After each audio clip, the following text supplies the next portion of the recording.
Continuamos con ustedes acompañándoles en el cuarto Congreso Internacional de Política Educativa en América Latina. Nuestro siguiente panel, la universidad frente a los problemas de nuestras sociedades, formación, memorias e inclusión, tiene como coordinador al doctor Martín Legarralde.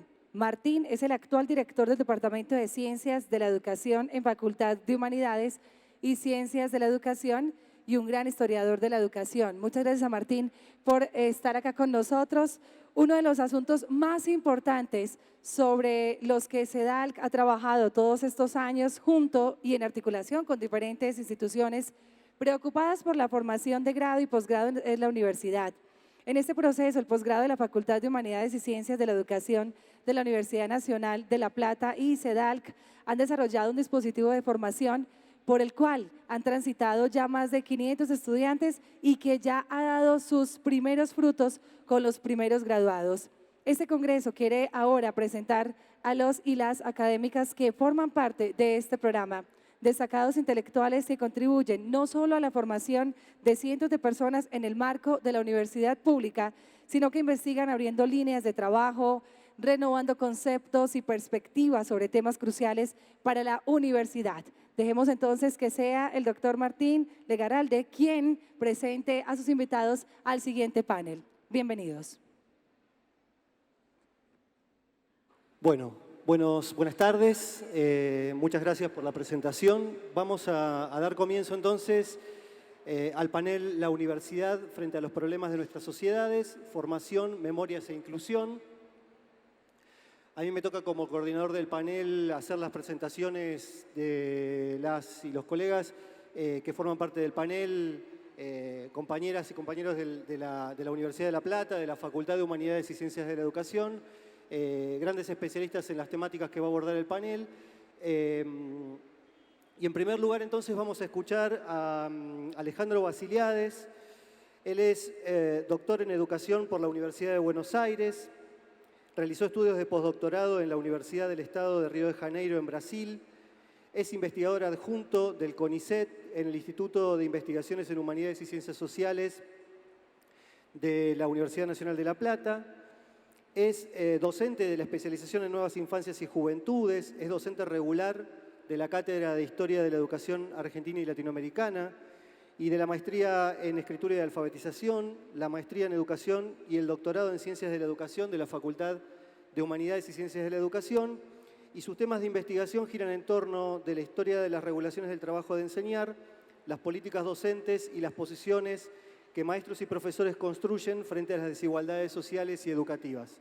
De manera que, bueno, ahora Alejandro nos va a dirigir la palabra, va a hacer la primera intervención del panel sobre temáticas relativas a inclusión, formación y universidad. Muchas gracias. Buenas tardes a todos y a todas.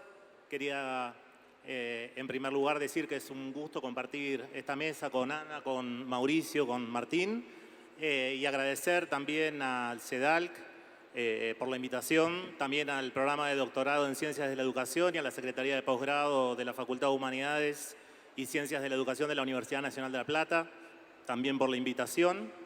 Y agradecer también a ustedes que estén compartiendo con nosotros este ámbito de intercambio, de pensamiento, de discusión y de debate.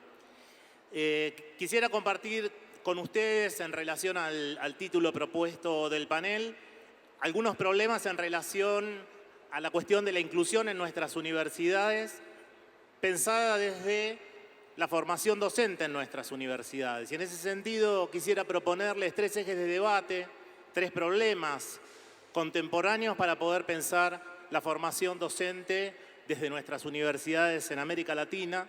Si bien la mayoría de las referencias que voy a hacer tienen una inscripción más ligada a lo que sucede en Argentina, me parece que hay ciertos elementos que permiten también pensar la cuestión regional. Y creo que estos 3 ejes o estos 3 problemas pueden permitir poner en debate la cuestión de la inclusión en la formación universitaria y particularmente la cuestión de la inclusión en la formación docente en nuestras universidades.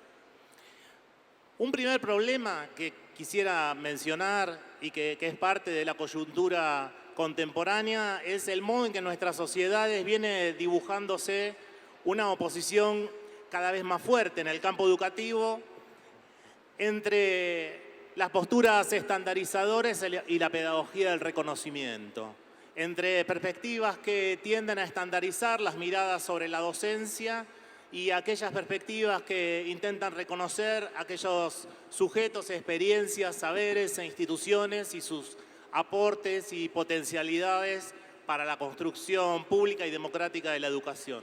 Y en este sentido, cuando digo perspectivas estandarizadas, no quisiera ceñir la mirada únicamente a las llamadas evaluaciones estandarizadas, a lo que comúnmente denominamos evaluaciones estandarizadas. En general, cuando uno dice evaluación estandarizada, automáticamente piensa en algunos operativos estandarizados de medición o de evaluación de la calidad, como PISA, por ejemplo. Pero lo que quisiera plantear aquí es que resulta problemático en Argentina y en varios países de la región cómo proliferan cada vez más evaluaciones estandarizadas de la docencia que van mucho más allá de los mecanismos de evaluación, como por ejemplo PISA, a los que se dedica y con razón tanta atención. Entonces, es una época en la que también muy estimulado por los organismos internacionales que hacen propuestas de política educativa y de políticas docentes y desde ciertas agencias locales, hay una época de proliferación de miradas estandarizadas sobre la docencia que ponen el foco en aquello que la docencia no tiene, aquello de lo que carece, aquellos presuntos déficits que tiene la docencia y que se multiplican en documentos de política educativa, en programas, en columnas de opinión, en espacios en determinados medios de comunicación y que ponen en circulación una serie de ideas acerca de lo que la docencia no puede hacer o lo que la formación docente no puede hacer o lo que las instituciones formadoras docentes como las universidades no pueden hacer. Entonces, hay un primer problema a pensar que es que la estandarización no está en las pruebas estandarizadas únicamente, sino que es una nota problemática de este tiempo en el campo de la formación y del trabajo docente y que atraviesa mucho más capilarmente el campo de lo social y nos recorre cotidianamente. Y eso es un problema en términos de los discursos que circulan públicamente acerca de los docentes, de la docencia y de quienes los forman.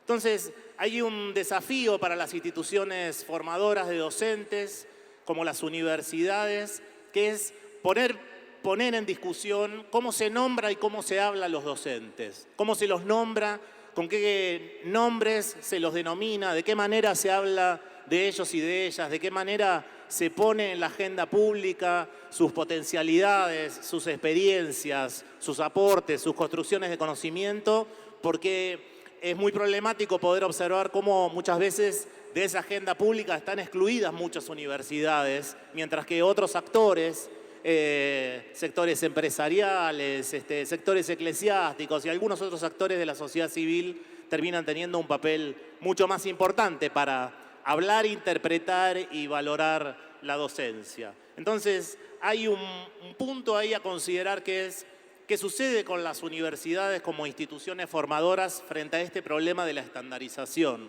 ¿Cómo hacer desde las universidades, cómo hacer desde la formación docente para, por un lado, ampliar esas experiencias que vienen interrumpiendo esas estandarizaciones, ampliar esas experiencias de reconocimiento en el trabajo con aquellos que se forman en las universidades como futuros docentes y al mismo tiempo también cómo poder estar en la agenda pública disputando esos discursos, poniendo a circular, poniendo a disposición otras maneras de nombrar la docencia, otras maneras de decir acerca de la formación y del trabajo docente.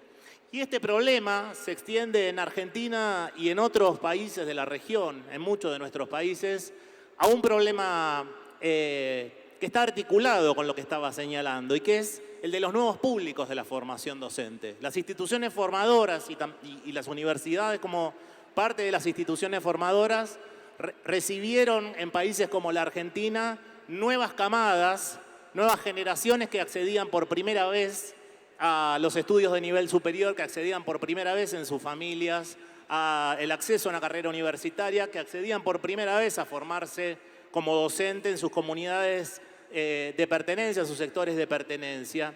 Y esta nota distintiva de la década pasada ha sido también objeto de análisis y de producción por parte de organismos y sectores que han visto en esto una dificultad o un problema, ¿no? Los nuevos que ingresan a la formación docente son nuevos que portan otros rasgos culturales y que por lo tanto la ponen en problemas en un mal sentido, supuestamente. Es decir, aquellos que ingresan a la formación docente como nuevos públicos no son vistos como una potencia, no son vistos como algo que tiene que ver con la democratización del nivel superior y con la democratización de los sistemas de formación docente, sino como algo que desde el discurso neoliberal hace descender la calidad, ¿no? Esa asociación que plantea el proyecto neoliberal entre la inclusión y el descenso de la calidad educativa, que después es un prejuicio que termina verificándose supuestamente en las mediciones que realizan las pruebas PISA, alcanza también a la formación docente, ¿no? Y dispara propuestas como la del Banco Mundial de selección de los mejores profesores, selección de los profesores excelentes, planteos relativos a la inconveniencia de que públicos diversos accedan a la formación docente y un desplazamiento del sentido de la formación docente, la responsabilidad estatal de la formación docente y aquello que tiene que ver con la diversidad como una potencia para la formación docente. Y esto es una cuestión sumamente sensible, ¿no? Porque esos discursos que circulan desde organismos internacionales, desde agencias estatales y desde diversos sectores que promueven esta idea de lo deficitario de los nuevos públicos sobre la formación docente, plantean algo que tiene un efecto después en cómo esas instituciones encuentran una habilitación o un obstáculo para autorizar a esos futuros docentes. Es decir, es un aspecto que no está desgajado de la manera en que ese docente se va a parar en el futuro, ¿no? La manera en que circulan discursos relativos a la autorización o desautorización de un docente no es algo menor y que no tiene absolutamente nada que ver con el trabajo docente posterior, sino que está ahí flotando en la arena de lo social y que definitivamente incide en la manera en que ese docente se va a posicionar. Un segundo eje que quisiera mencionar, que está bastante ligado con el anterior, es que es un tiempo también en el que las instituciones formadoras se encuentran atravesadas por sucesivos intentos de destitución de la enseñanza como trabajo central, del trabajo docente, de la escolarización pública y de las instituciones formadoras de docentes que quedan ubicados en un lugar deslegitimado. Y este también es un desafío para la formación docente en nuestras universidades. El proyecto neoliberal, y en esto Argentina es un excelente ejemplo, cada vez que pudo desplegarse en el ámbito de lo educativo, siempre atacó la idea de la enseñanza, ¿no? Logrando articular muy efectivamente, algunas ideas en boga en cada momento histórico, ¿no? Si uno piensa en décadas pasadas, el signo de las políticas educativas que tuvieron que ver con el proyecto neoliberal fue desarmar la idea de la enseñanza, considerarla una idea negativa o que no tenía ningún aporte para realizar o que debía ser sustituida por otras ideas como la facilitación, la guía, la estimulación, la motivación. Y esa idea de la enseñanza quedaba ubicada en un lugar negativo, poco productivo o escasamente fructífero para poder producir otra cosa en aquellos que se forman con esos docentes, ¿no?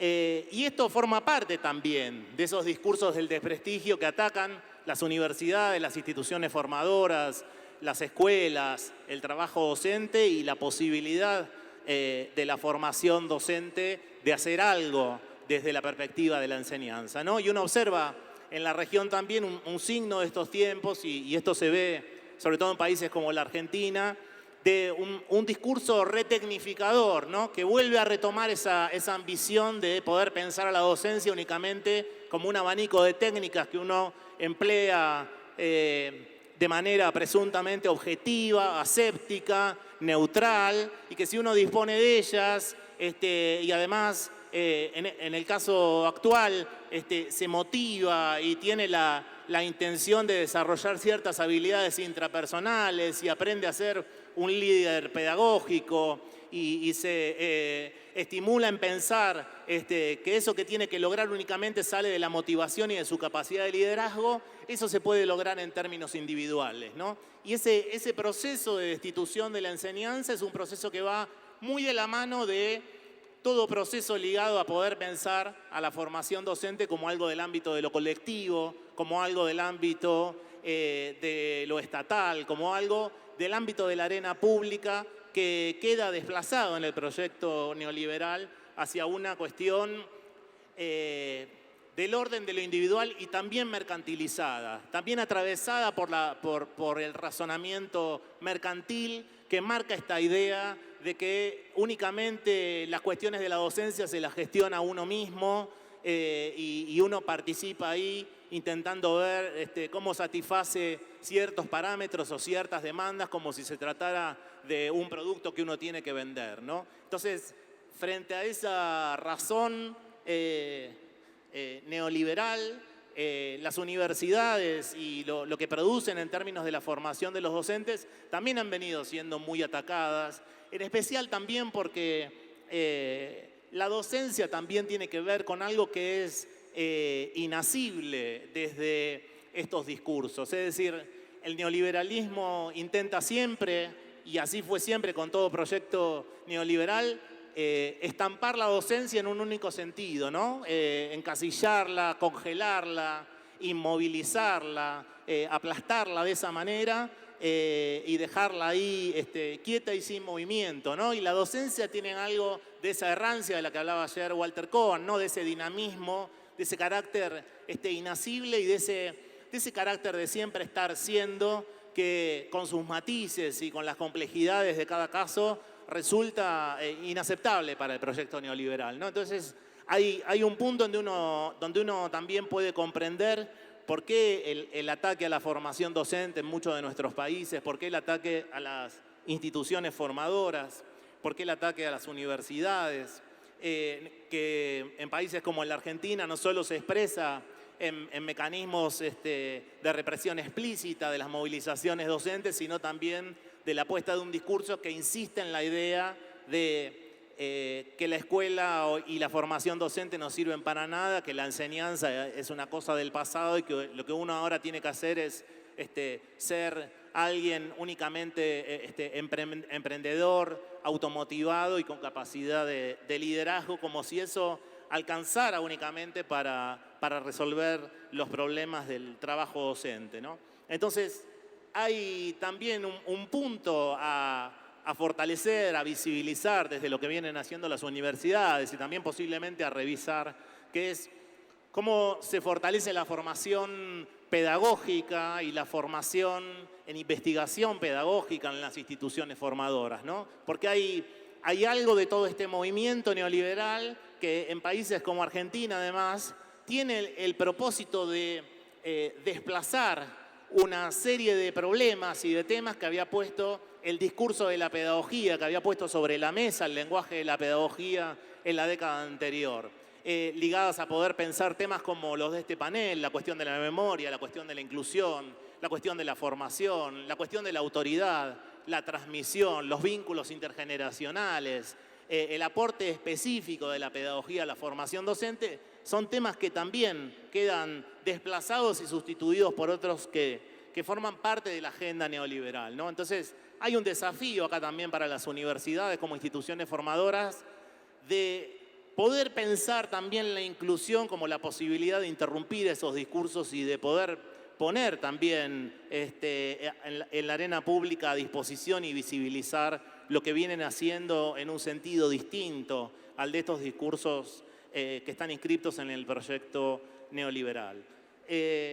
Un tercer y último eje que quisiera compartir con ustedes y que me parece relevante para poder pensar también de otro modo la cuestión de la inclusión y de la formación docente, tiene que ver con la construcción de lo latinoamericano y la construcción de lo regional como una deuda todavía que atraviesa la formación docente en las instituciones universitarias. Una deuda no en el sentido de que algunas instituciones vayan recogiendo este tema, sino como una deuda de las políticas públicas, como una deuda de los programas de gobierno que todavía han dejado pendiente, y mucho más en esta coyuntura regional actual, han dejado pendiente el problema de cómo en las instancias de formación docente se ofrecen ámbitos, espacios, dispositivos para poder pensar a la docencia en una clave regional, para poder pensar la formación en términos regionales para los profesores y profesoras de la región.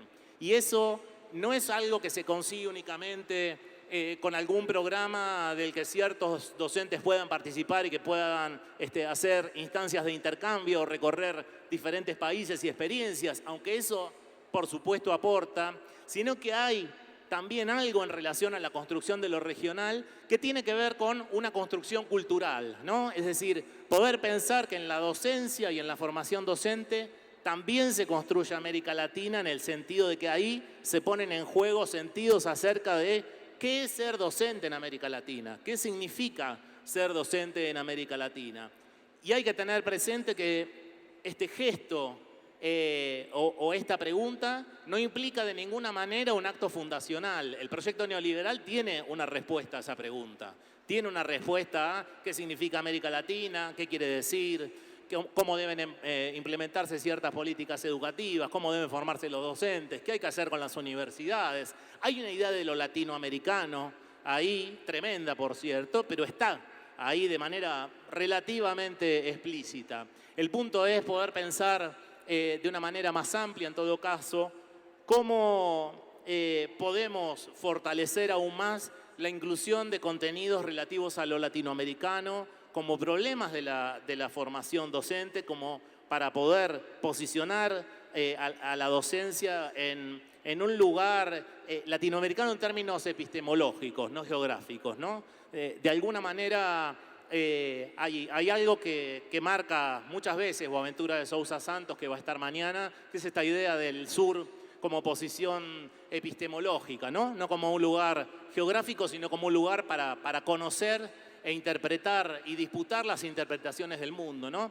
Bueno, en términos pedagógicos, frente al proyecto neoliberal, en el campo de la educación, el sur pedagógico son los docentes, ¿no? El sur pedagógico son quienes se forman en las instituciones formadoras. El sur en donde se sufren las consecuencias del proyecto neoliberal en educación, donde muchas veces muchas experiencias, sujetos e instituciones son invisibilizados o son construidos como deficitarios, ese sur son los docentes, ¿no? Entonces, es un desafío, me parece, para las instituciones formadoras, para las universidades, poder pensar, en todo caso, cómo promover una disputa de esos discursos e incluir en mayor medida en la formación un mayor reconocimiento de lo que las instancias formativas e incluso lo que el trabajo docente en su desempeño cotidiano puede producir, puede hacer, puede abrir como horizonte y en todo caso puede poner así en discusión esos discursos sobre el déficit que se cierran sobre sí mismo, ¿no? Y ahí uno puede pensar que también lo latinoamericano en la formación docente es poder pensar un lugar para interrumpir las estandarizaciones, como planteábamos al principio. Es poner esos otros nombres a disposición y es poner también los modos en que muchas veces nuestras instituciones disputan los sentidos de la igualdad en educación y los sentidos de la inclusión y son muchas veces invisibilizados por el proyecto neoliberal, ¿no? Entonces, hay algo en relación con la inclusión que es una democratización del orden pedagógico, ¿no? Que es la visibilización de lo que los sujetos en la formación pueden hacer, de lo que las apuestas que suceden, que acontecen en las instituciones formadoras de docentes producen cotidianamente y todos aquellos futuros y trayectos e imprevistos que las instituciones formadoras de docentes y los docentes cuando terminan su formación inicial consiguen o abren o conquistan, ¿no? hay ahí algo para poder incluir en mayor medida en las instituciones y que es una deuda de poder pensarlo en términos más amplios desde las políticas, que es poder pensar la pedagogía de la posibilidad de las instituciones formadoras de docentes, que es poder pensar una pedagogía sensible a las potencias de la docencia, sensible a las potencias de los estudiantes de las instituciones formadoras, sensible a las potencias también de las universidades como instituciones formadoras. La Confederación de Trabajadores de la Educación de la República Argentina, la CETERA, nos enseñó ya hace tiempo en una movilización muy importante y en ocasión de la instalación de una carpa itinerante, que en la escuela está la patria, ¿no? Y eso, al igual que muchas otras cosas, podría también extenderlo a otros países de nuestra región, ¿no? En las escuelas de nuestra América Latina también está la patria, ¿no? Y en la construcción de esa patria, que también es la patria grande, están los imprescindibles de esa patria, que son los docentes. Me parece que para poder trabajar y seguir trabajando sobre la formación de los docentes, dispuntar los sentidos del proyecto neoliberal y visibilizar lo que las instituciones vienen haciendo, hay mucho para hacer desde las instituciones formadoras y hay mucho también para visibilizar en términos de lo que ya está aconteciendo y viene aconteciendo hace tiempo en nuestras universidades, para poder en todo caso poner otros nombres más justos y más democratizadores sobre la formación de los imprescindibles de la patria grande en nuestras instituciones. Gracias.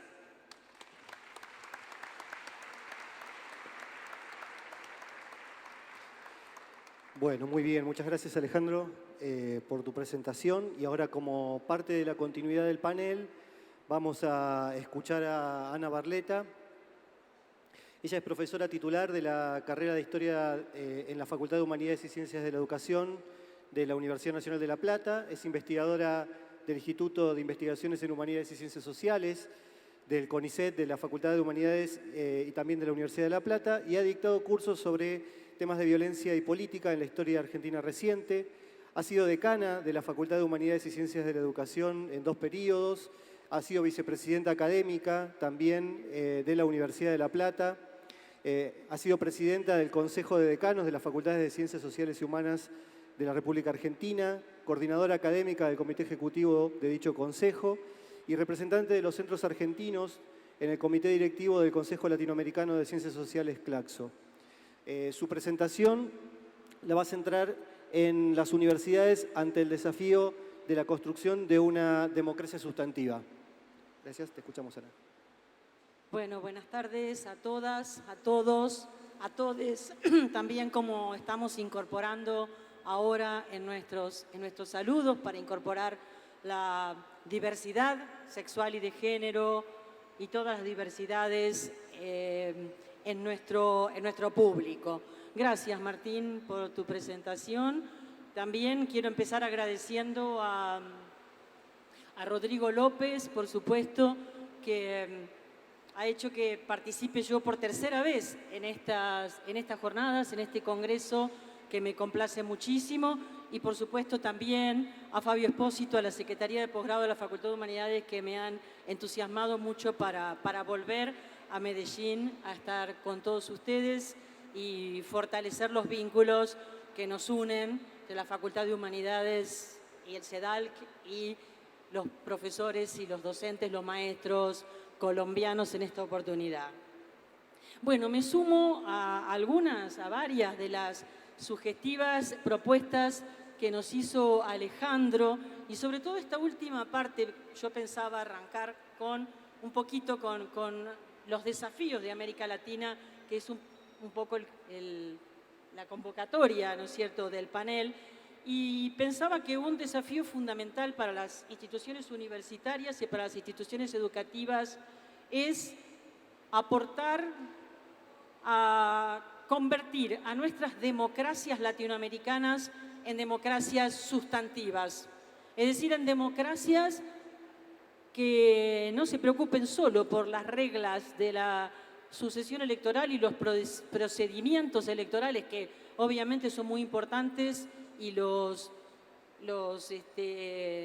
valoramos mucho después de las catástrofes políticas que hemos padecido, pero que necesitamos ponerle a esas reglas, a esos procedimientos, un plus. Y en América Latina nosotros podemos pensar, si pensamos un recorrido desde la segunda mitad del siglo XX como dos líneas, ¿no es cierto? Una que podríamos hacerla arrancar, siempre podemos arrancar de más atrás, pero voy a arrancar de 1954, cuando es derrocado el gobierno popular de Jacobo Arbenz en Guatemala.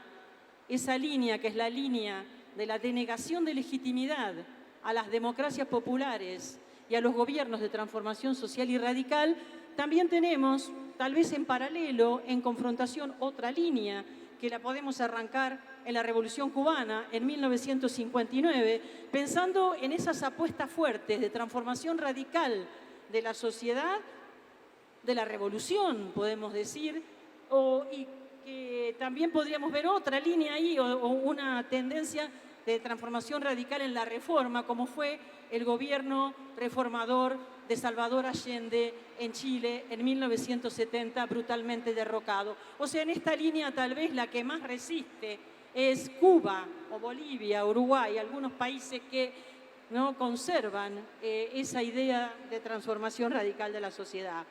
Bueno, la otra línea es la que nos preocupa la línea de la denegación de legitimidad de los gobiernos populares, y tenemos una larga lista de dictaduras y de gobiernos obturadores de la democracia sustantiva. ¿Cuál es el objetivo? Frenar el avance de estas coaliciones sociales, políticas, culturales y económicas que se proponen dar sustantividad a la democracia. Es decir, ¿qué quiero decir con sustantividad?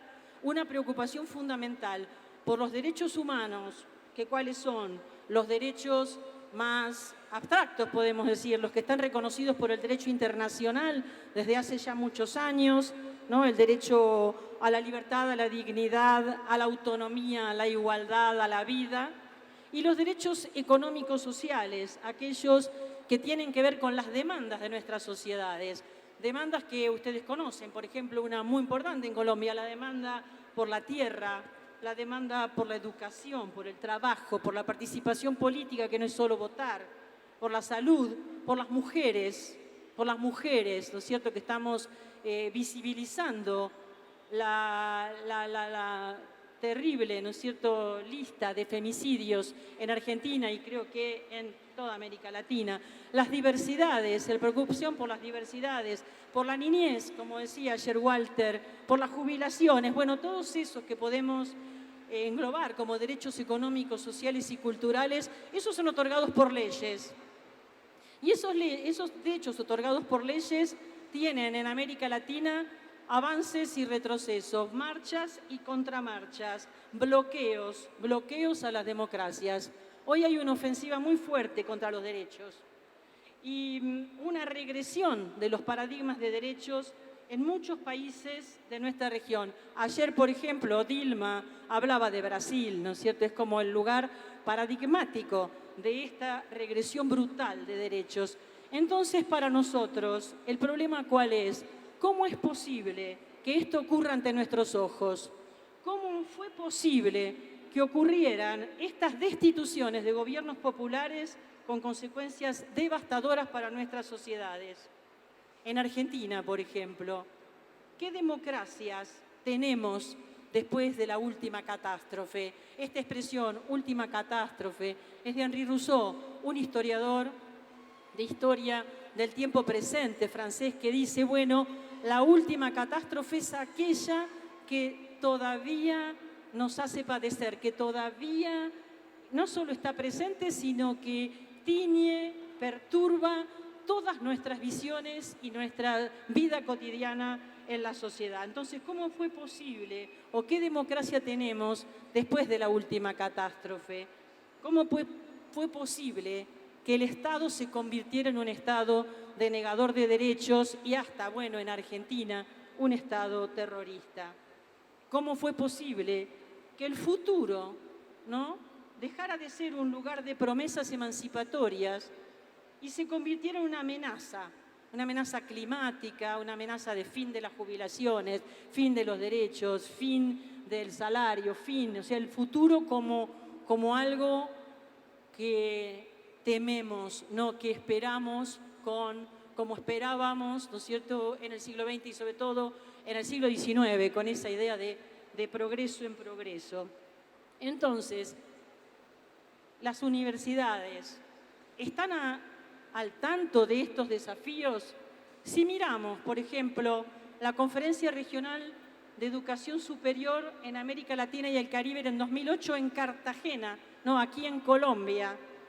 Esa declaración es muy importante para las universidades, porque ¿qué dice? ¿Qué dice esta declaración? Dice esto: la educación superior es un bien público, social, un derecho humano y universal, y un deber del Estado, bien público y social, derecho humano fundamental y deber del Estado. La educación superior también, no solo la educación en los otros niveles del sistema. Y sigue diciendo, esta es la convicción y la base para el papel estratégico que deben jugar los procesos de desarrollo sustentable de los países de la región. Había 3.500 integrantes en esa conferencia regional de educación superior. Eran directivos, eran profesores, eran funcionarios, eran rectores. Y decían, a 90 años de la reforma universitaria, el acontecimiento de Córdoba que signó la forma y el imaginario con que fueron construidas las universidades en Argentina principalmente y en América Latina. Con esos principios que defiende la CRES 2008 en Cartagena: autonomía universitaria, cogobierno, acceso universal y compromiso con la sociedad. Y propicia algo que estamos haciendo hoy: la integración académica latinoamericana y caribeña como tarea impostergable, necesaria para crear el futuro del continente. O sea, la educación superior para crear el futuro del continente. Y declara que es una obligación y un compromiso de crear un futuro propio. Por eso me ligo a lo que decía Alejandro sobre una perspectiva de una epistemología propia, de una epistemología desde el sur. Entonces, parece como que todos los rectores, estas 3.500 personas, están de acuerdo. ¡Qué suerte! A veces no nos parece que están de acuerdo. Pero, fíjense, termina con una frase de Gabriel García Márquez. La última frase de esa declaración dice esto, que dice García Márquez: nos toca avanzar hacia una nueva arrasadora utopía en la vida, donde nadie pueda decidir por otros hasta la forma de morir, donde de veras sea cierto el amor y sea posible la felicidad, y donde las estirpes condenadas a 100 años de soledad tengan por fin y para siempre una segunda oportunidad sobre la tierra. Terminaba con esta frase de García Márquez esta declaración de 3.500 funcionarios latinoamericanos de la educación. En 2018, esta declaración, que se dirigía a los hombres de América, tiene una novedad. Repite esto, por suerte, repite, como si fuera necesario todavía seguir metiéndonos en la cabeza que la educación es un bien social, es un derecho humano universal y un deber del Estado. Reafirma el compromiso por este mundo nuevo y equitativo, pero ¿a quién se dirige? A los hombres y las mujeres de América Latina y el Caribe. Hay un cambio ahí, ¿no? Les sugiero que pensemos en este cambio, aunque no sé si vamos a tener posibilidades de detenernos en este tema, pero dice a los hombres y mujeres. No nos identifica del todo hoy el masculino universal. Y los rectores se dieron cuenta y dijeron a los hombres y mujeres de América Latina. Entonces, pero se dan cuenta también que hay un embate contra la educación, y por eso reafirman esta idea de derecho humano, universal, bien social y deber del Estado. En Argentina, de eso puedo hablar, tenemos un sistema de educación superior que se identifica con estos valores. Se identifica con estos valores y sobre todo, ¿no es cierto?, pensando en este primer tema que les decía, cómo recuperar la democracia cada vez más sustantiva perdida en la última dictadura militar, con la devastación en el mundo universitario con la que se encontró el primer gobierno democrático en 1983 y con la que tuvimos que lidiar en todos estos casi más de 35 años de democracia. Pero las ideas, ¿no es cierto?, que tenemos sobre esto son compatibles con estas declaraciones de Cartagena y la de 2018 en Córdoba, Argentina. Una universidad democrática, y en dos sentidos. Una universidad democrática que vaya teniendo incidencia sobre anillos sociales cada vez más extensos, es decir, no solamente hacia la clase media como fue en 1918, sino también hacia los sectores populares y, como decía Alejandro, ir incorporando cada vez más primeras generaciones de universitarios, sectores populares, otros sectores sociales, sino también las mujeres, los adultos mayores, las personas privadas de libertad, las personas con discapacidad, bueno, los extranjeros, en los que nuestra universidad también tiene una tradición de inclusión de los extranjeros en el grado y ahora también el posgrado, y en eso aquí estamos. Un ejemplo de la importancia que puede tener esto, sabemos que el presidente de Guatemala, para volver, ¿no?, a 1954, pero el anterior presidente, Juan José Arévalo Bermejo, presidente de Guatemala entre 1944 y 1951, estudió en la Universidad de La Plata, se doctoró en la Universidad de La Plata, trabajó en la Universidad de La Plata y fue llamado a ser presidente de Guatemala desde ahí. Fue llamado a ser presidente de Guatemala. Entonces, nuestra universidad gratuita, laica, democrática, popular, feminista, eso es, digamos, la expansión hacia otros sectores sociales, hacia otros actores, hacia otros sujetos pedagógicos. Y luego la democracia interna, no nos tenemos que olvidar, es decir, una democracia en donde están los cuatro claustros, los profesores, los graduados, los estudiantes y los trabajadores no docentes. Una democracia interna cada vez más extendida internamente, con la creación de un consejo social, con la participación de organismos sociales, de actores de los movimientos sociales del Estado que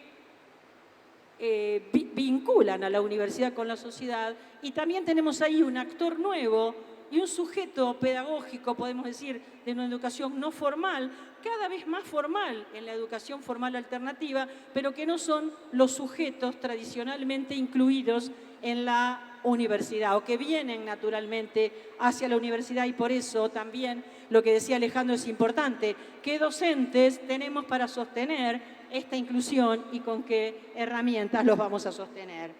Entonces, el tema de la dictadura, entonces, que ahí está Cronos, el tema de la dictadura lo tenemos presente en el estatuto. El estatuto de nuestra universidad del año 2008 incluyó una cláusula que dice que no pueden ser parte o miembros de la universidad aquellas personas vinculadas a violaciones a los derechos humanos o participación en las dictaduras. Es una cláusula estatutaria que ha permitido, en un sentido, pensar quiénes somos los que estamos adentro compartiendo la institución, cómo la estamos compartiendo, qué historias tenemos, de dónde venimos y, en ese sentido, entonces, qué es lo que estamos aportando a la educación. Entonces, ahí hay un aspecto de memoria muy importante, de memoria de la dictadura militar, que en la Argentina es una memoria muy fuerte. Es una memoria muy fuerte porque tenemos organismos de derechos humanos que son muy activos y que tienen ya también casi tantos años de historia como la dictadura militar. Casi tantos años como la dictadura militar. Madres de Plaza de Mayo, abuelas de Plaza de Mayo, Asociación de Detenidos y Desaparecidos por Razones Políticas, Movimiento Ecuménico de los Derechos Humanos, Asamblea Permanente por los Derechos Humanos, bueno, Comisión Provincial por la Memoria de la Provincia de Buenos Aires, de la que la Universidad de La Plata forma parte, es integrante de esta comisión. Entonces, bueno, ¿cómo actuamos aquí? ¿Cómo pensamos esta historia? Por un lado, creando las prosecretarías, las secretarías de Derechos Humanos en el rectorado y en todas las facultades, haciendo un trabajo en cuatro, bueno, ya se me está acabando casi el tiempo, con cuatro palabras que son consignas: memoria, verdad y justicia, que es una consigna fuerte de este movimiento de derechos humanos en Argentina, a la que le hemos agregado la expresión reparación. Reparación, ¿qué quiere decir? Incluir también, como en esa democracia externa que les decía, a los sobrevivientes, a los testigos, a los sobrevivientes de los campos de detención, tortura y exterminio en Argentina, y a nuestras víctimas de la dictadura. Reparación, una acción que hemos emprendido, es la reparación de los legajos de profesores, trabajadores no docentes, estudiantes y graduados, poniendo en sus legajos, en sus viejos legajos de anterior a la dictadura, los verdaderos motivos que hicieron que abandonaran la universidad, los verdaderos motivos, que no fue abandono, sino que fue secuestro, desaparición, cesantías, limitaciones, exilio, abandono por causas, ¿no es cierto?, de la dictadura, y el papel que la universidad también tuvo en omitir es una palabra, bueno, que podemos decir palabras más tremendas como complicidades, como victimarios, como, ¿no?, aportando de algún modo a esta devastación. Por eso hoy, bueno, reparamos. ¿Por qué? Porque tenemos otra universidad. La universidad de hoy no es lo mismo que la universidad de ayer. Y en eso, ¿no es cierto?, la historia nos ilumina y nos da expectativas, ¿no?, sobre también el futuro, que puede no ser el de hoy. La misma situación de hoy puede cambiar. Entonces, reparación. Empecé por reparación, pero memoria. ¿Qué hemos hecho como memoria? Bueno, estudiamos el pasado reciente. De eso, bueno, nos va a hablar Mauricio. Hemos creado carreras. Hemos creado la carrera de Historia y la maestría en Historia y Memoria, que yo coordino en este momento, y que fue una apuesta muy fuerte, muy original en los años 2000, en medio de la crisis de la Argentina, de la crisis 2001, para pensar y tender puentes con ese pasado obturado, con esas democracias obturadas, y entonces una posibilidad de traer con el conocimiento, traer con la investigación ese pasado al presente y conocerlo y dominarlo en un sentido, ¿no? Bueno, hemos creado carreras, yo creo que ya me pasé, ¿no? Sí. Bueno, entonces, justicia. Somos querellantes en los juicios de lesa humanidad desde el 2006 en La Plata. Somos testigos de contexto en los juicios. Finalmente, verdad, ¿no? Estamos, bueno, contribuyendo entonces en esta manera con el conocimiento. Yo quería terminar entonces pensando en la verdad y pensando en esta demanda social que tenemos de todas estas demandas, pero en principio ahora la demanda de estos sobrevivientes, con una frase de un francés que escribió al final de la Segunda Guerra Mundial, en los años 60, en la segunda posguerra, respecto de estas demandas y de estos compromisos. Y dice así, y con esta frase termino: y sí, algo nos incumbe, esos innumerables muertos, esas víctimas de las matanzas, esos torturados, esos pisoteados, esos ofendidos, son asunto nuestro. ¿Quién hablaría de ellos sino nosotros? ¿Quién siquiera pensaría en ellos? En el clima de universal amnistía moral acordada hace tiempo a los asesinos, los deportados, los fusilados, los asesinados, los deportados, los fusilados, los degollados, no nos tienen sino a nosotros para pensar en ellos. Si dejáramos de pensar, acabaríamos de exterminarlos y quedarían aniquilados. Definitivamente. Los muertos dependen de nuestra fidelidad. Eso es lo propio del pasado en general. El pasado necesita que se lo ayude, necesita ser recordado a los olvidadizos, a los frívolos, a los indiferentes, necesita que sin cesar nuestras celebraciones lo salven de la nada, o que por lo menos retrasen el no ser al que está destinado. El pasado necesita que nos reunamos adrede para conmemorarlo, porque el pasado necesita de nuestra memoria. La lucha no es igual entre la marea irresistible del olvido, que a la larga lo sumerge todo, y las protestas desesperadas pero intermitentes de la memoria, aconsejándonos olvidar. Los profesores del perdón nos aconsejan algo que ninguna necesidad tiene de que nadie lo aconseje. Ya se encargarán los olvidadizos sin nuestra ayuda. No piden nada mejor.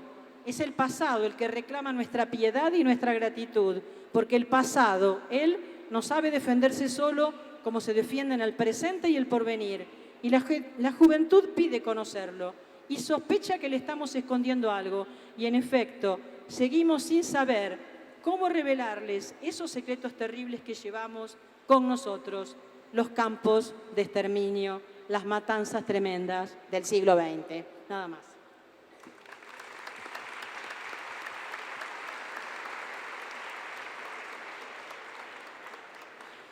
Bueno, muchas gracias, Ana. Ahora vamos a escuchar a Mauricio Chama.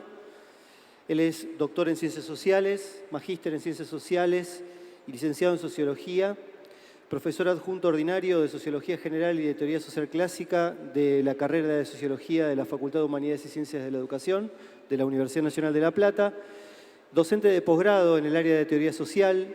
Actualmente es vicedecano de la Facultad de Humanidades y Ciencias de la Educación de la Universidad Nacional de La Plata. Es investigador del Programa de Incentivos a la Investigación. Ha publicado diversos artículos en libros y revistas académicas nacionales y extranjeras en ciencias sociales, así como ensayos de teoría sociológica. Es miembro del Consejo de Redacción de diversas revistas del campo de la sociología. Mauricio nos va a presentar ahora su exposición en torno de los temas de estudios sobre el pasado reciente y memoria. Bueno, buenas tardes a todos y todas. En realidad el tema está más conectado con la última parte de la exposición de Ana. Voy a tocar un tema que ocupa un lugar importante dentro del campo de la educación en Argentina, que es el tema de la memoria. Pero mi entrada a ese tema no va a ser a través de los procesos de transmisión de memoria, que suelen ser los análisis a partir de los cuales se piensa la relación entre memoria y educación, sino lo que voy a intentar es pensar un poco cómo es el proceso de producción y de circulación de los estudios sobre la memoria del pasado reciente argentino en el campo de las ciencias sociales. Entonces, el objetivo un poco de la exposición es hacer una suerte de historización sobre cómo se fue conformando un campo de saberes específicos sobre la memoria en Argentina y exponer sus principales temas y problemas. No voy a abordar el conjunto de la producción que existe sobre ese tema, cosa que sería imposible dada la abundancia de los estudios, sino que voy a intentar presentar las principales preguntas articuladoras, las tendencias y los dilemas que han orientado la constitución de este campo de estudios. Voy a partir de una primera constatación, y es que en las últimas 2 décadas se fue conformando en Argentina un campo de estudios sobre el pasado reciente, sobre el cual existe un extendido consenso entre los investigadores en ciencias sociales. Si en los años 60 y 70 prácticamente no existían estudios sobre la memoria y la expresión tampoco formaba parte de los debates públicos e intelectuales, en los últimos 20 años la producción sobre el tema se ha multiplicado en forma exponencial. Ello se evidencia en la proliferación de grupos de investigación dedicados al tema, en jornadas y publicaciones específicas, en espacios de formación en posgrado, en la creación de archivos documentales. Se trata entonces de un campo de vertiginosa expansión que además tiene un carácter fuertemente interdisciplinario, puesto que reúne a sociólogos, historiadores, antropólogos, politólogos y educadores interesados en analizar básicamente 3 momentos del pasado reciente: la politización y radicalización de los años 60 y 70, la represión dictatorial de la segunda mitad de los 70 y la transición democrática de los primeros 80. A modo de hipótesis, podría decir que el campo se conformó por un conjunto de preocupaciones sociales e intereses políticos externos al propio espacio académico. Tras la restauración de la democracia, la memoria se convirtió en una suerte de bandera de reivindicación de diversos actores, fundamentalmente activistas de derechos humanos, pero también de profesionales y expertos, agentes estatales, núcleos intelectuales y colectivos estudiantiles que exigieron y aún hoy exigen memoria, verdad y justicia en relación con los crímenes de la última dictadura militar. Esta prédica, que tuvo un fuerte impacto sobre diversas expresiones artísticas como el cine, la literatura o la música, también alcanzó a las ciencias sociales. Esta situación dio como resultado que desde comienzos este campo de estudio estuviera atravesado fuertemente por un conjunto de preocupaciones y demandas políticas que le dieron un tono particular. Si bien esta conexión con la política tiene muchas aristas y esta vinculación le otorgó al campo una importante vitalidad, también derivó en un problema, a mi juicio, importante: la impronta normativa o prescriptiva que asumieron muchas de esas interpretaciones. Quiero decir con esto, más que intentar comprender, por ejemplo, qué es en concreto la memoria del pasado reciente, cómo funciona, a través de qué mecanismos, qué actores la impulsan, algunos análisis se concentraron en señalarnos cómo debería ser la memoria, cómo deberíamos recordar y qué no, qué valores deberíamos ser rescatados y cuáles desechados. Una segunda cuestión que enfrenta este campo es la imprecisión conceptual. Por ejemplo, el término memoria comprende una amplia variedad de temas que responden a desarrollos conceptuales y conocimientos disciplinares no siempre conciliables. Por mencionar solo algunos sentidos del término, se habla de memoria para aludir a los mecanismos de recuerdo de individuos, para mencionar las lógicas selectivas de rememoración, para designar procesos de transmisión intergeneracional de valores, para aludir a procesos de construcción identitaria de grupos y colectivos sociales, para referirse a los impactos traumáticos de los procesos de violencia política y represión, para aludir a los usos del pasado para la legitimación de las políticas estatales del presente. Incluso también se utiliza el término en un sentido más amplio vinculado a la posibilidad de hacer justicia o de construir una cultura democrática y consolidar las instituciones. Lo que este amplio listado evidencia son los distintos niveles implicados en el uso de este término: lo individual, lo colectivo, lo grupal, lo experiencial.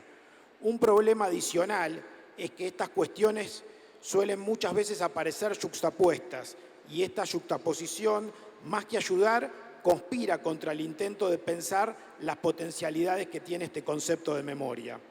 También pasado reciente resulta una categoría esquiva y bastante vaga. Lo problemático ahí es precisar qué es lo reciente. Para algunos, esa característica distintiva radicaría en el hecho de ser cercano en el tiempo y por ello es asociado con aquello que está vivo. Es decir, se habla de pasado vivo para subrayar cómo ese pasado incide fuertemente en el presente o cómo el pasado forma parte de las discusiones en el presente. Sin embargo, hay pasados lejanos que están igualmente vivos, por ejemplo, como la Revolución Francesa. Pasa lo mismo si se intenta asociar el pasado reciente a alguna característica intrínseca o particular, como puede ser asociarlo con un supuesto carácter conflictivo o controversial, ya que podemos encontrar con bastante facilidad ejemplos de pasados lejanos que siguen teniendo un carácter controversial o polémico, como por ejemplo la conquista de América. Menciono esto solo para mostrar que hay cuestiones irresueltas y varios investigadores han empezado a insistir en la necesidad de precisar estos conceptos. Por ejemplo, hoy en la Argentina hay un gran debate acerca de cómo nombrar el periodo de la última dictadura militar. Si nombrarla como proceso de reorganización nacional, que fue el nombre que asumieron los propios militares, si nombrarla como Estado terrorista, dictadura cívico-militar o genocidio. Cada uno de estos términos obviamente que tiene implicancias distintas en términos teóricos, políticos e incluso jurídicos. Pero más allá de estos desafíos que enfrenta este campo de estudio, lo cierto es que la problemática de la memoria concita en la actualidad un interés desbordante. En este sentido voy a presentar una suerte de historización que nos ayude a comprender el recorrido de este campo. Para esto me voy a referir fundamentalmente a 3 momentos que creo que son claves en la definición de este campo de estudios. Un primer momento es el momento de la transición democrática en Argentina. Las primeras referencias académicas vinculadas a la cuestión de la memoria surgieron en el contexto político de comienzos de la década del 80, contexto de crisis del régimen militar y de emergencia del régimen democrático a partir de la asunción de Raúl Alfonsín. Se trata de un momento en el que el nuevo gobierno constitucional puso en marcha una serie de medidas para responder a la demanda social de juzgar y castigar a los responsables de las violaciones a los derechos humanos. Por ejemplo, la derogación de la autoamnistía dictada por los militares antes de abandonar el poder, la creación de la Comisión Nacional de Desaparición de Personas, la CONADEP, encargada de conocer la suerte de los desaparecidos y posteriormente elaborar el informe conocido como Nunca Más, y la realización del juicio a las juntas militares. Esa política de derechos humanos se sustentó en una teoría que se denominó teoría de los 2 demonios. Según esta interpretación, la Argentina había estado sumida en una suerte de violencia política irracional, producto del accionar de 2 males extremos previos al golpe. Por un lado, el demonio de la violencia revolucionaria de la extrema izquierda y por otro, aún una más condenable, que era la violencia estatal por parte de la extrema derecha representada por los militares. En ese relato, la sociedad aparecía como ajena a ese enfrentamiento y como víctima inocente de sus consecuencias. Asimismo, la figura del desaparecido era representada como una víctima inocente de los abusos del Estado terrorista. Esa figura definía al desaparecido como una víctima en sentido humanitario y abstracto, es decir, lo restituía como sujeto de derecho, pero lo despojaba de toda identidad política previa. Por su parte, en el campo de las ciencias sociales, la reflexión sobre la construcción de un nuevo régimen democrático pasó a ocupar un lugar central en las investigaciones académicas. En base a esta preocupación, algunas indagaciones se abocaron a analizar el problema del legado de la dictadura cívico-militar en el nuevo orden democrático. Otros estudios se ocuparon de la pervivencia de la cultura autoritaria, contraria al desarrollo de la vida democrática, y también surgieron las primeras reflexiones sobre la violencia política y la posición de la izquierda radicalizada en los años 70. Puede decirse entonces que no hubo indagaciones que abordaran propiamente la memoria como objeto de estudio. Las primeras referencias al término aparecieron asociadas a los estudios que examinaban los orígenes, las acciones y los discursos del movimiento de derechos humanos, sus desafíos y resistencias en el pasado dictatorial y sus demandas de justicia en el presente. Por otra parte, la noción de memoria también comenzó a ser asociada con la cuestión de la justicia transicional, extendida esta en el sentido de lograr un juzgamiento efectivo de los militares implicados en las violaciones a los derechos humanos. En esos primeros estudios, entonces, la memoria era entendida casi de manera monolítica, como una exigencia ética contrapuesta al olvido. El interrogante que orientaba esos primeros estudios era menos sobre la memoria que sobre los derechos humanos, su incidencia positiva en la vida democrática y su aporte a la cultura política del país. Hay un segundo momento que se abre a mediados de la década del 60, en el contexto de deterioro político del gobierno de Carlos Saúl Menem, que había impulsado una serie de políticas de impunidad y de olvido, como los indultos concedidos a los militares, en el marco de un discurso que apelaba a la reconciliación nacional y a la pacificación como requisito para consolidar la democracia. También es el momento de la emergencia de nuevos actores sociales como Hijos, que es una agrupación de derechos humanos, Hijos por la Identidad, la Justicia, contra el Olvido y el Silencio, una agrupación de hijos de desaparecidos y asesinados durante la última dictadura, que además de condenar la represión estatal, buscaban visibilizar las cuestiones antes soslayadas, como la militancia política de sus padres. De hecho, Hijos se caracterizó por un discurso algo más radical que el de la mayoría de los organismos de derechos humanos y por prácticas de acción directa como los denominados escraches. En ese contexto se reconfiguran los relatos sobre los años 70. Comienzan a proliferar testimonios destinados a reponer historia de los grupos radicalizados de aquellos años. De ese modo se multiplican las memorias sobre la militancia y se produjo un auge de la literatura de corte testimonial que apuntaba a cuestionar la teoría de los dos demonios y proponía el pasaje de la figura del desaparecido como víctima inocente a la reivindicación del desaparecido por su militancia política o social. Esto es justamente el momento de conformación del campo de estudio sobre la memoria, que comienza a interrogarse sobre qué es la memoria, cuáles son los agentes que la impulsan, cómo funciona la memoria individual y la colectiva, ambas entendidas como memoria social. Estas nuevas preguntas permitieron complejizar el relato que antes ataba el tema de la memoria, la democracia, los derechos humanos y la justicia. Un rasgo fundamental de este segundo momento fue la amplia recepción de nuevas referencias teóricas, de perspectivas y autores europeos, como los estudios sobre la denominada Shoah, el fascismo italiano o el franquismo español, que reflexionaban sobre los modos en que los acontecimientos límites habían sido significados y silenciados por los actores.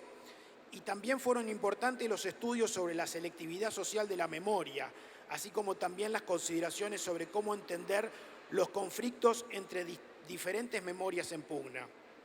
Un tercer momento se constituyó a partir de la crisis del 2001 y la asunción de Néstor Kirchner en 2003, quien había apelado a un discurso que retomaba las principales demandas del movimiento de derechos humanos para construir la legitimidad de su gobierno, poniendo al pasado reciente en el centro de los debates políticos.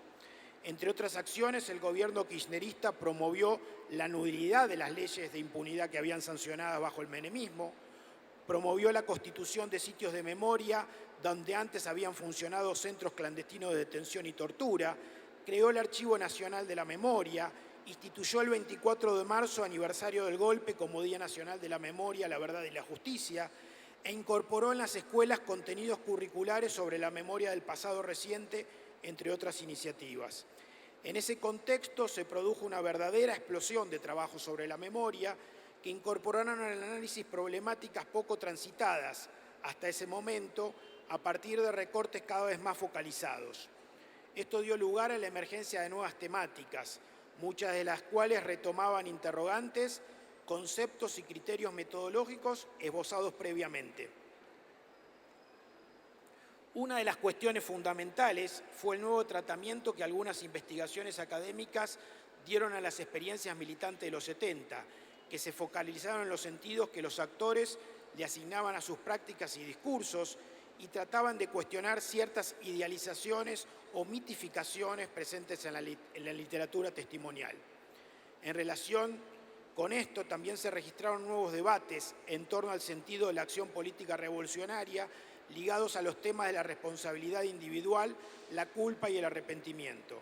Por otra parte, otro conjunto de estudios se centró en el periodo mismo de la dictadura militar, a partir de variados recortes como análisis a escala local de la represión, las relaciones entre procesos represivos y comportamientos sociales, la reconstrucción del mundo obrero, de la vida cotidiana, de la escuela o de la familia, fueron temas de este tercer momento.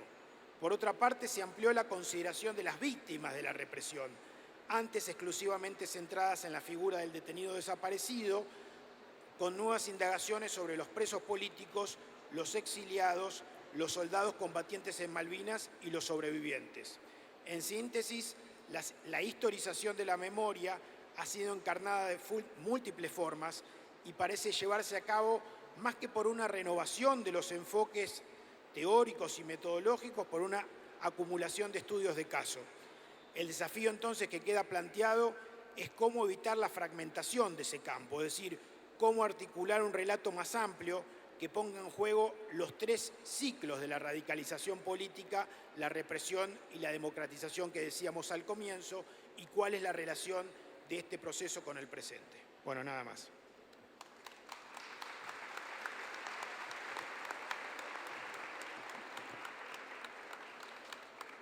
Bueno, muchas gracias, Mauricio. Yo solo para cerrar quería retomar cosas que fueron presentando los tres panelistas, que me parece son sumamente sustantivos para pensar, bueno, en este campo de relaciones entre la universidad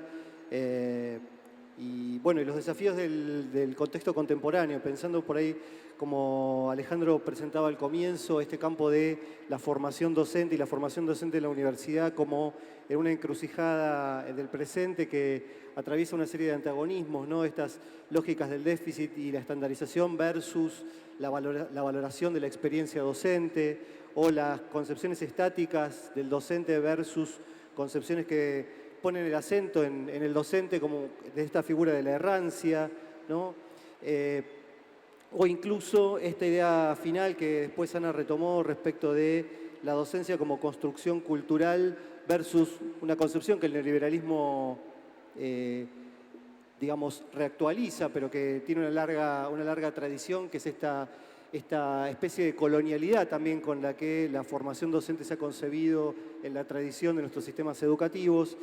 Y el enlace quizá con lo que Ana planteaba también, ¿no? Referido a esta conexión entre democracia sustantiva y la universidad como derecho, una conexión de doble vía en realidad, ¿no? Es decir, la construcción de la universidad como derecho desde la democracia sustantiva y también la necesidad de contar con el derecho a la universidad, de luchar por el derecho a la universidad como condición o como una de las condiciones de la construcción de democracias sustantivas en nuestros países. Y el planteo allí de, bueno, cómo la memoria sobre los procesos históricos recientes traumáticos para nuestros países es una condición de esa construcción, digamos, ¿no? Y allí, bueno, lo que Mauricio planteó sobre el final, que tiene que ver con, para el caso argentino, pero digamos con la posibilidad de pensarlo también a escala regional, ¿no? Esta idea de cómo una agenda académica específica de estudios sobre la memoria y el pasado reciente está impactada también por el contexto histórico en el que esos temas emergen como problemas propiamente académicos. Así que bueno, muchas gracias a los panelistas y continuamos con las actividades del encuentro.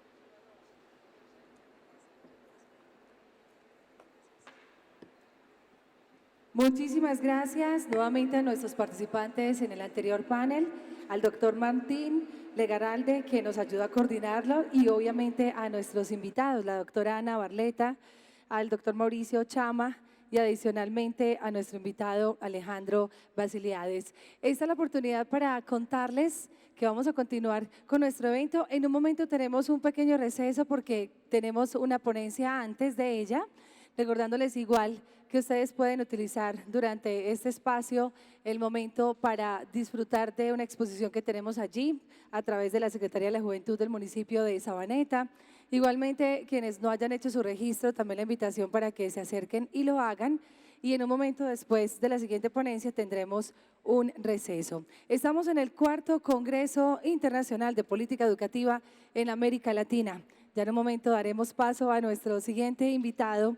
Muy importante a propósito de este año para nosotros porque en manos de él estuvo también parte de toda la organización en la parte de los ponentes, los invitados y poder hacer o tener esta participación. Hablamos de Andrés Klaus Runge, quien será nuestro siguiente invitado en un momento.